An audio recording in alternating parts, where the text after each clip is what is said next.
The document they found wasn't in any database. That was the first thing Archon diplomat Saraval noticed when the human delegation's transport locked into the orbital station's docking clamp. Not the ship itself, which was smaller than expected, not the number of humans aboard, which was fewer than promised, but the paper.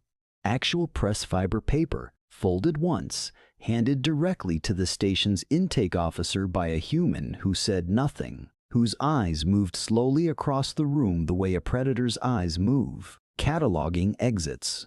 The intake officer scanned it. The scanner returned no match. Saraval stared at the document through the observation glass. The human who had handed it over stood perfectly still, hands loose at his sides, waiting. The paper said, in 11 galactic languages, "We accept your invitation to peace." What it did not say, what no one on the station understood yet, was why the humans had accepted it wearing armor. The hegemony of joined worlds had extended the peace invitation 14 standard months ago, following 3 years of what the hegemony's internal records classified as Incident Cluster Varath, a polite bureaucratic label for the series of engagements along the Varath corridor in which human vessels had refused to retreat in ways that violated every known model of rational military behavior.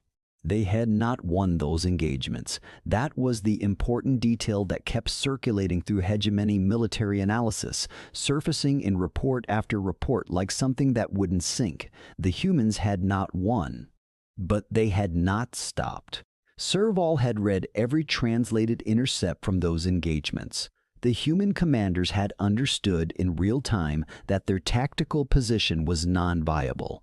The hegemony's sensor logs confirmed the humans had full situational awareness. They knew the numbers, they knew the geometry of the engagement, they knew with mathematical certainty that continuation was irrational. They continued anyway. The third engagement had ended only when every human vessel in the corridor was physically incapable of further movement, not because a single commander had issued a withdrawal order. No withdrawal order was ever issued. Hegemony analysts had spent 11 months trying to explain this. The leading theory, the one Saraval found most persuasive before today, was a communication failure. Some structural defect in the human command hierarchy that had prevented the withdrawal order from being transmitted. It was the only explanation that preserved the assumption that humans were, underneath their strange exterior, rational actors operating within recognizable parameters. The humans standing in Saraval's docking bay, 9 of them in dark-layered armor that absorbed light rather than reflecting it, were making that theory very difficult to hold. "They're wearing combat equipment to a peace conference," said Liaison Second Toraval, appearing at Saraval's shoulder. "Protocol violation. We should flag it before the formal greeting." "I know what it is," Saraval said quietly. "What I don't know is why. That was the first mystery. It would not be the last." The human delegation's leader was a woman named Commander Yale Draven. This was the name on the credentials. The credentials were legitimate. Saraval had run them 4 times through 3 independent verification channels because the first result had seemed wrong in a way that was difficult to articulate. Commander Draven's file indicated she was a diplomat. Her file also indicated she had spent 11 years as a combat officer before being reassigned to the diplomatic corps 2 years ago.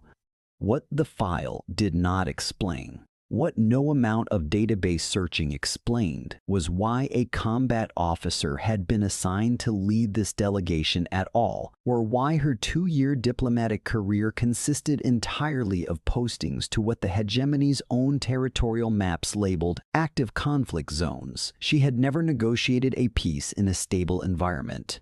Every agreement that carried her signature had been reached while something was burning.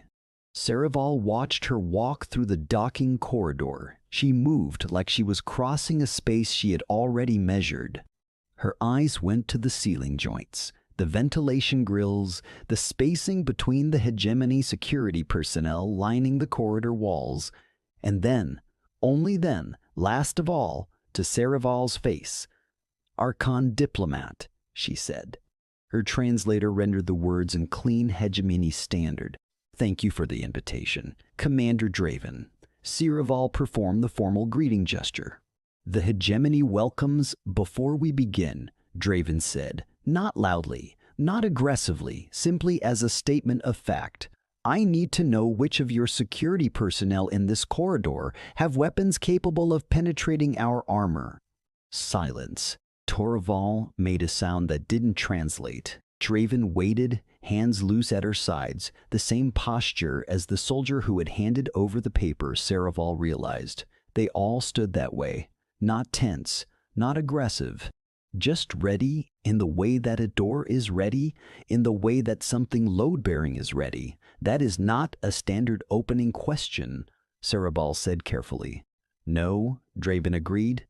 "It isn't." She didn't explain further. She simply waited. This was the second mystery. She was not threatening them. Saraval was certain of that. The question had not been delivered with any emotional coloring that corresponded to threat display in any species that hegemony had cataloged. It had been delivered the way you ask about the weather. As a practical matter, something you need to know to make accurate decisions. Which meant the humans had come to a peace conference in armor, and their first question was about threat assessment, and somehow this was not a provocation. Saraval answered truthfully. 4. Positions 7, 11, 14, and 17. Draven nodded once, as if confirming something she had already suspected. "Thank you." She gestured for her delegation to proceed. "Let's talk about peace." The conference chamber had been designed by hegemony architects over the course of 6 months to communicate specific things: that the hegemony was powerful but not aggressive, ancient but not inflexible, interested in resolution but not desperate for it. Every surface, every proportion, every light source had been calibrated. The humans walked in and immediately rearranged the chairs. Not dramatically, not rudely. 2 of Draven's soldiers. Because they were soldiers, Saraval had stopped pretending otherwise, simply shifted the human side of the table so that none of the human delegation had their backs to a wall or a door. Torevo leaned toward Saraval. "Should we object to what?" Saraval said, "Moving furniture? It's a dominant signal. Territorial adjustment." Saraval watched Draven settle into her repositioned chair. "Open a physical folder, more pressed fiber, more paper, and begin reviewing documents as if she were alone." "I don't think that's what it is," Saraval said slowly. "Then what is it?" Saraval didn't answer because the honest answer was, "I don't know." And that's the problem. The hegemony had extended this peace invitation because 3 years of Incident Cluster Veroth had produced an outcome none of their projections had anticipated. Not a human defeat, despite every engagement being lopsidedly in the hegemony's favor.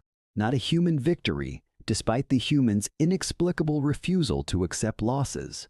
Something stranger, a stalemate achieved entirely through human willingness to absorb damage that should have ended conflicts again and again until the hegemony's operational commanders had quietly stopped reporting the engagements as victories because explaining why the victories weren't producing results had become more work than the engagements themselves. The peace invitation had been the Hegemony Council's solution to a question none of their war planners wanted to say aloud. What do you do with an enemy that doesn't respond to winning? The answer, apparently, was invite them to talk. And the humans had said yes. And arrived in armor. "Let's start," Draven said without looking up from her folder, "with the Verith Corridor." The Verith Corridor negotiations were supposed to take 3 days. By the end of the first hour, Saraval understood they were going to take much longer, for a reason that was deeply, profoundly unsettling. The humans knew everything, not generally, not in broad strokes. They knew the specific locations of every hegemony listening post in the corridor. They knew the response times of 3 hegemony rapid deployment fleets. They knew the supply chain vulnerabilities of 2 hegemony border stations that the hegemony's own logistics division considered classified at the highest level. And they were not using this information as leverage. They were simply referencing it, the way you reference shared facts, the way you cite things both parties already know when trying to avoid misunderstanding. This is a concern, Terrevel said during the first recess. The intelligence exposure alone is grounds for what? Saraval cut across. For ending the talks. We invited them here to stop fighting, Torval. If we end the talks over what they know, we're back to fighting. But how do they know? Those supply chain assessments were, I don't know how they know. Saraval turned back toward the observation window. Draven was sitting alone in the conference chamber during the recess, writing on paper with a physical instrument. A pen, the translator note said, a human writing tool and the act of watching someone write, slowly, deliberately, with physical contact between instrument and surface, produced an anxiety Saraval could not fully name. That's the third thing I don't understand about them. It is not the last.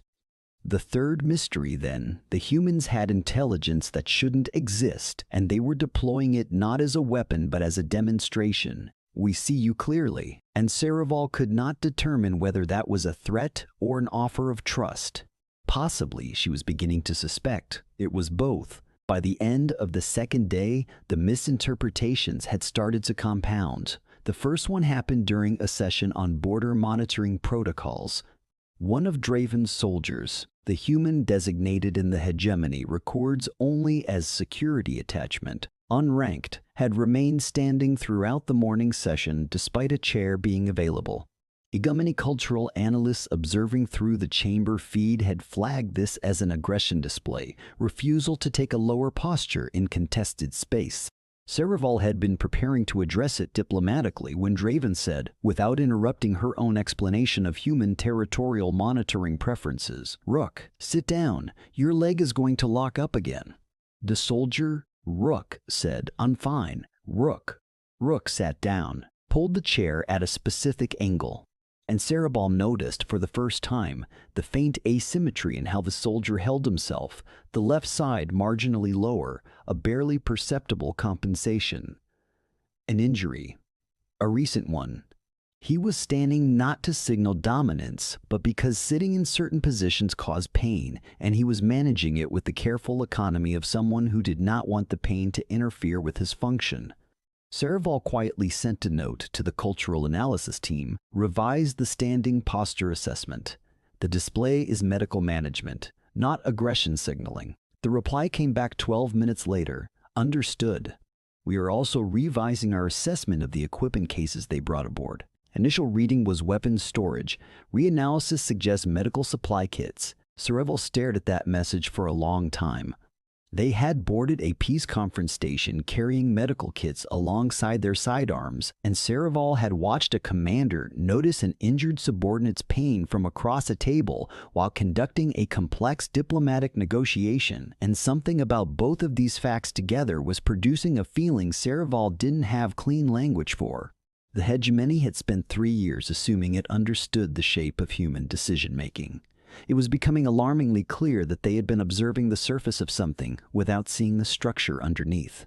That evening, Saraval reviewed the Varith corridor intercepts again, specifically the ones from the third engagement, the one that had ended only when every human vessel was physically incapable of movement. The communications between the human ships during that engagement had been partially translated. The analysts had classified most of it as tactical coordination, standard battle management traffic. But there was one exchange that had been flagged as untranslatable and set aside because the word patterns didn't match any known communication model. Saraval had passed over it 11 times in previous reviews. She read it now with the new translation algorithms that linguistics team had been developing. It was not tactical coordination, it was the human commanders talking to each other about their families. In the middle of a battle they had already mathematically lost, the human commanders of the Varith corridor engagement had been trading messages, brief, clipped, but unambiguous, about their children, their parents, specific places they intended to return to. Not if they survived. Just when they returned.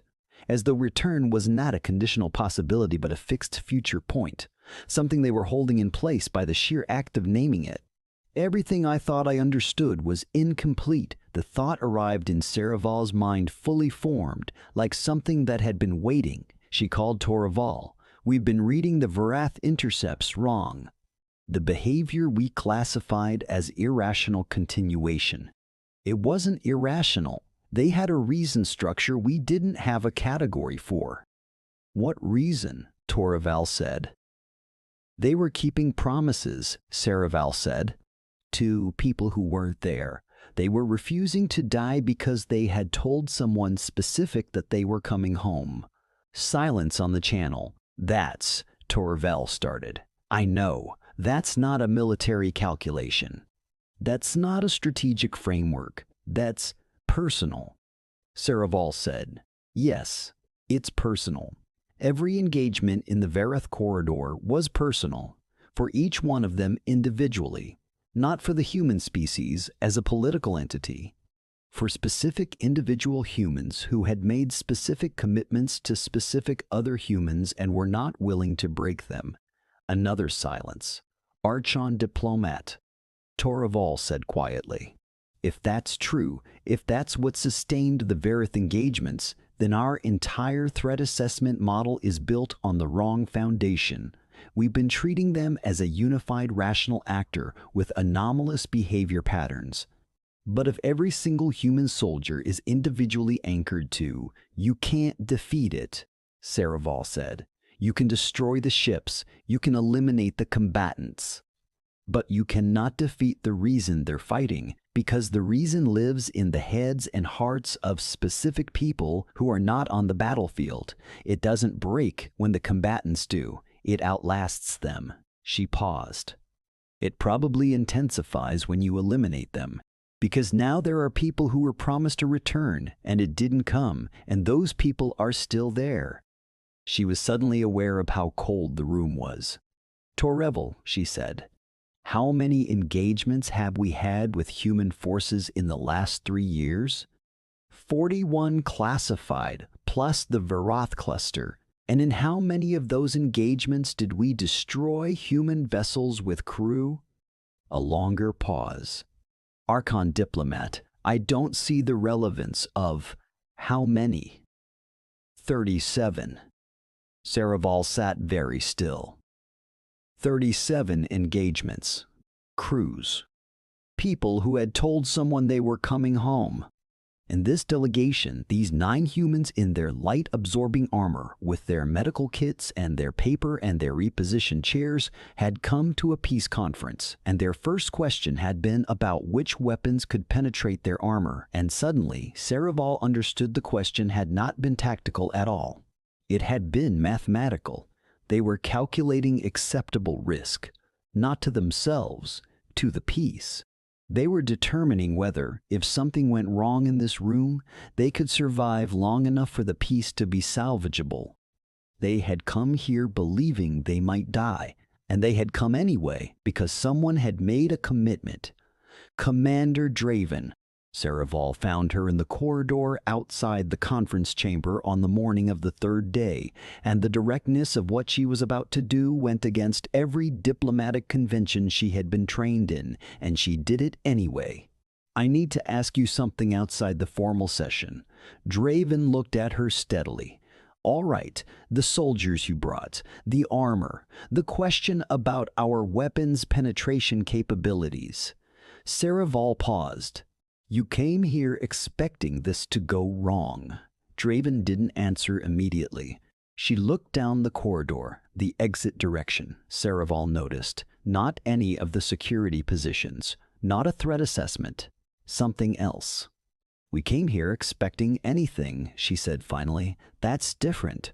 You came to a peace conference prepared for violence. We came to a peace conference prepared for the full range of outcomes, Draven said carefully. Because if we're not prepared and something goes wrong, then everything we're trying to protect goes wrong with us. The armor isn't aggression. The armor means we can afford to be here. Something locked into place. The Varath corridor, Saraval said. The commanders who stayed in losing engagements, they weren't refusing to retreat because they were irrational. They were staying because retreat in those specific tactical configurations would have exposed something behind them. Draven's expression changed just slightly, just a fractional shift around the eyes. You read the intercepts. We translated them, correctly I think for the first time. A pause. What did you find? That they were thinking about home in the middle of it.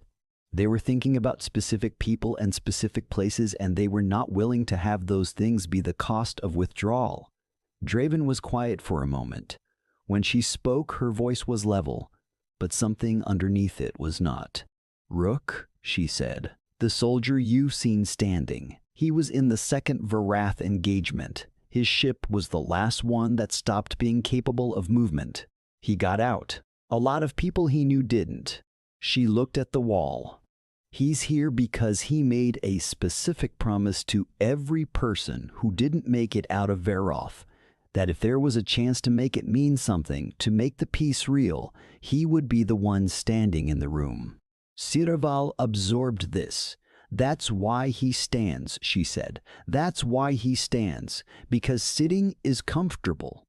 And he doesn't believe he's earned comfortable yet. Draven said nothing, which was its own answer. Fourth day brought the second major misinterpretation. The Hegemony's negotiating team had prepared a concession package, territorial adjustments in the outer Varath region, favorable to human expansion interests, intended to signal goodwill and build momentum toward the final agreement. Standard diplomatic architecture. Give something meaningful early. Establish trust of demonstrated generosity. Use the goodwill to smooth the harder conversations later. Draven read the concession package for 40 minutes.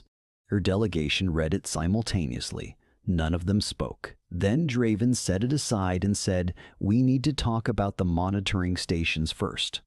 The Hegemony's lead negotiator, a careful academic named Scholar Envoy Pethys, who had mediated 11 previous interspecies agreements, leaned forward.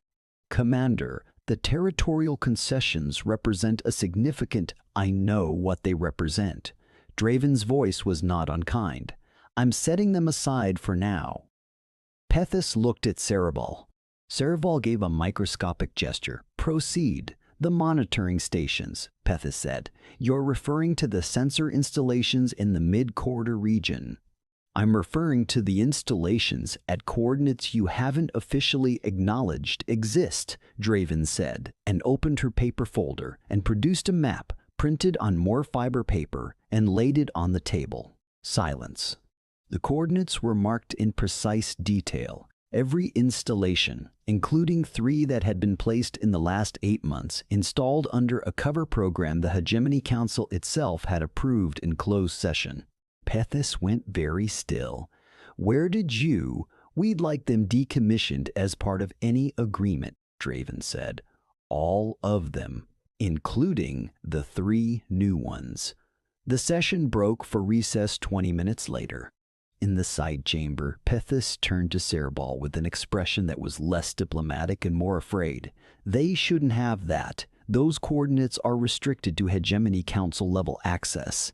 The sensor installation program, I know. There's an exposure. There has to be, if they have council level intelligence." "Pethys," Cerebal said, "consider the alternative." He stopped. "Consider the possibility," Cerebal continued slowly, because the thought was arriving in pieces, "that there is no exposure, no breach.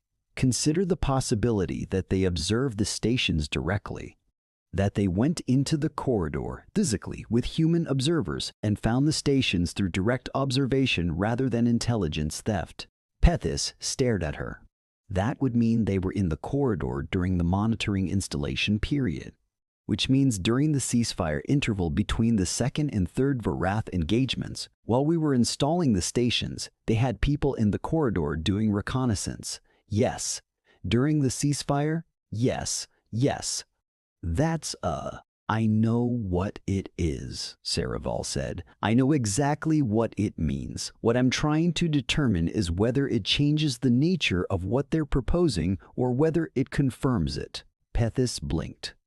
How could it possibly confirm because they're asking us to decommission stations they already know the location of? Saraval turned back toward the chamber. If they wanted to destroy those stations, Pethis, they've had the coordinates for months. They haven't touched them. They're bringing the information here to a conference table and asking us to remove them through agreement. She paused. That is not what you do with intelligence you plan to weaponize.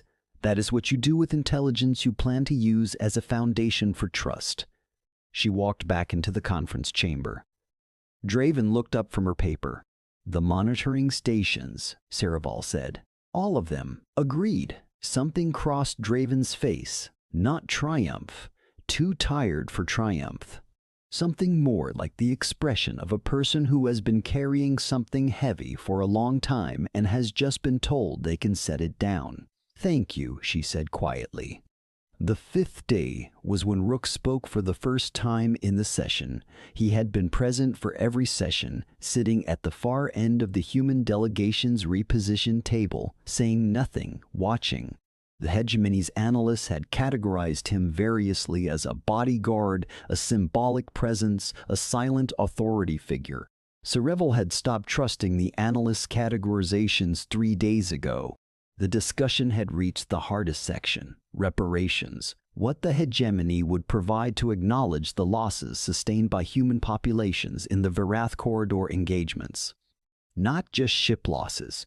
Civilian infrastructure disruption, colony supply chain impact, a human settlement that had been in the wrong gravitational shadow during the second engagement and had experienced bombardment damage that the hegemon's official reports still classified as incidental. Pethis was in the middle of a carefully structured offer, payment schedules, resource transfers, the diplomatic language of measured accountability, when Rook said, "There's a girl on Calmer Station. She's 9 years old. Her father was on the Perseverant in the second engagement. The Perseverant had been destroyed. Complete crew loss. Everyone at the table was looking at Rook. She doesn't need a payment schedule," he said. His voice was flat and even and absolutely unmistakably human. "She needs a reason. She's going to grow up knowing her father died in a fight with your ships. What she thinks that means, what she's told it means, is going to shape what the next 30 years of human hegemony relations look like, more than any number in any document." Pethis opened his mouth. "I'm not saying reject the offer," Rook said. "I'm saying the offer is incomplete. The numbers are good. They don't explain anything. They don't say why. And humans..." He stopped. Started again. "We need to be able to tell our people why their losses mattered. Not just that they'll be compensated. Why they mattered." The room was completely silent. Draven was looking at the table. She was letting him speak. Saraval understood, watching this, that Rook was not a bodyguard or a symbol. He was the answer to the question of why humans with mathematical certainty of defeat didn't stop, embodied in one man sitting in an angled chair in a room full of aliens, and he had been brought to this table specifically so that Saraval could see it. This was, she realized with the force of a physical impact, what the armor was for. Not protection from violence, protection from the temptation to leave, to give up, to perform safety instead of achieving it. The armor was the physical commitment to staying until it was done. "We can make a joint statement," Saraval said, "not from the hegemony alone, from both parties. Acknowledging that the Varith engagements were not a mistake because that language removes agency, acknowledging that both sides made decisions that led to unnecessary losses and that those losses were real and the names attached to them are real and the agreement we're building is built on those names. Not above them, on them." Rook looked at her. "Something you can read at Colmar Station," she said. He exhaled. Slow and controlled and recognizably effortful. "Yeah," he said, "that." The agreement reached its near-final form on Day 7, and on the evening of Day 6, Saraval went looking for answers to the one question she hadn't yet asked. She found the human she wanted in the station's observation bay. One of Draven's soldiers, the one whose file listed her only as technical specialist, second attachment. She was sitting on the floor, which turned out to be a human preference. Saraval had stopped finding odd, eating something from a sealed container, looking at the star field. "You've been reviewing our communications logs," Saraval said. Not an accusation, an observation. The technical specialist, she had told the station crew her name was Marin, looked up without apparent surprise. "Not your current traffic. The archived material from the Verath corridor period. I know. I allowed access." Saraval sat on a nearby bench, slightly too high for comfortable conversation, which she was aware of and accepted. "I want to know how you found the monitoring stations." "Direct observation," Marin said. "During the ceasefire." "Yes, that was," Saraval considered, "extraordinarily dangerous. If any of those patrols had encountered your observers, it would have ended the ceasefire." Marin looked at the stars. "Yes, you were willing to risk the ceasefire to gather intelligence during the ceasefire." "We were willing to risk the ceasefire to confirm the ceasefire," Marin said. "We needed to know whether the monitoring installations were part of a preparation for resumed hostilities. If they were, knowing that was worth the risk of the ceasefire ending, because the ceasefire ending would have happened anyway. If they weren't, if they were defensive installations, then we had information we could bring to a table." She paused. "They were defensive. You trusted our assessment. Eventually, something in Marin's voice that wasn't quite humor, after we'd confirmed it ourselves, Saraval sat with this. You take enormous risks to acquire information that confirms trust. We take risks commensurate with what we're protecting," Marin said. "The same way we built the ships for Verith, knowing what we were probably flying into. The same way Draven came here knowing the full range of outcomes." She finally looked at Saraval directly. "You want to understand us?" "Very much. Here's the honest answer. We don't stop.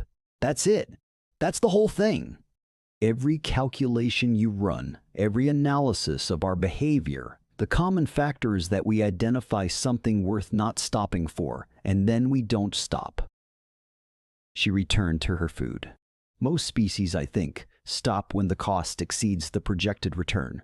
We stop when there's nothing left that we promised to protect.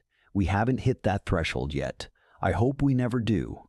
Saraval left the observation bay understanding something that her training had never given her language for. The humans were not irrational. They operated on a completely coherent, logical framework.